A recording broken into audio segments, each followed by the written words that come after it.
ስሜ እንዳይጠቀስ የምፈልግ የ4 ዓመት ወጣት ነኝ። በህይወቴ ሁልጊዜ ጥንቃቄ ማድረግና ለጤናዬ ቅድሚያ መስጠትን እመርጣለሁ።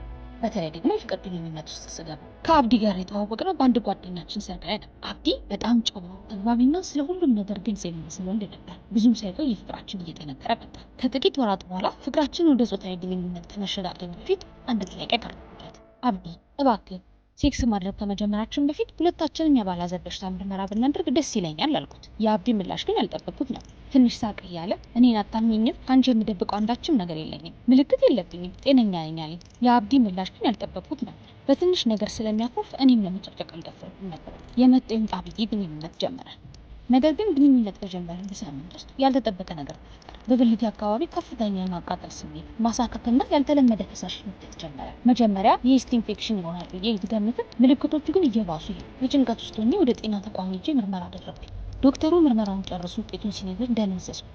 ክላሚዲያ የሚባል የአባላዘር በሽታ እንዳለብኝ ነገር። ዶክተሩ ወዲያውኑ የጠየቀኝ ጥያቄ አጋርሽ ታክሞ የሚል ነው። ወደ ቤት ተመልሼ አብዲን ስጠይቀው መጀመሪያ ለማስመሰል ቢሞክር በመጨረሻ ግን ከዚህ ቀደም እንደዚህ አይነት ምልክቶች ሳይኖርበት እንደነበርና ቀላል ነገር ነው ብሎ ስላሰበ ሳይመረመር እንደቀረ ተናሰበ። የአብዲ ምደብቀው የለኝም ማለት በጤናዬ ላይ ትልቅ አደጋ ደቀነ። ታሪኬን ያጋራኋችሁ እንድትማሩበት ማሰብ ነው። እኔ እድለኛ ሆኜ በመድኃኒት የሚጠፋ በሽታ ነበር የያዘ። ብዙ የማይድኑ የአባላዘር በሽታዎች ስላሉ እንድትጠነቀቁ አሳስባለሁ። በፍቅር ግንኙነት ውስጥ ስለ አባላዘር በሽታ ያለምንም መሸማቀቅ ማውራት እጅግ አስፈላጊ ነው። ባለታሪካችን ያጋጠሟት አይነት አደጋዎች እንዳይደገሙ የሚከተሉትን ነጥቦች ልብ ይበሉ። አንደኛ፣ ምልክት አልባ ኢንፌክሽኖች። ብዙ የአባላዘር በሽታዎች ምንም አይነት ምልክት ሳያሳዩ በሰውነት ውስጥ ሊቆዩ ይችላሉ።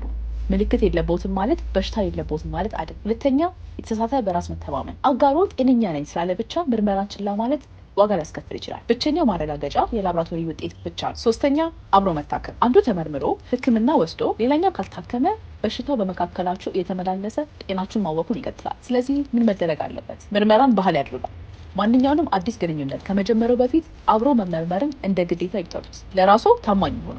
አጋሮ ምርመራ ለማድረግ ፈቃደኛ ካልሆነ የራሱን ጤና አሳልፈው አይስጡ። ሁላችሁም ታከሙ። በሽታው ከተገኘ ሕክምናው በጋራ መከናወን አለበት።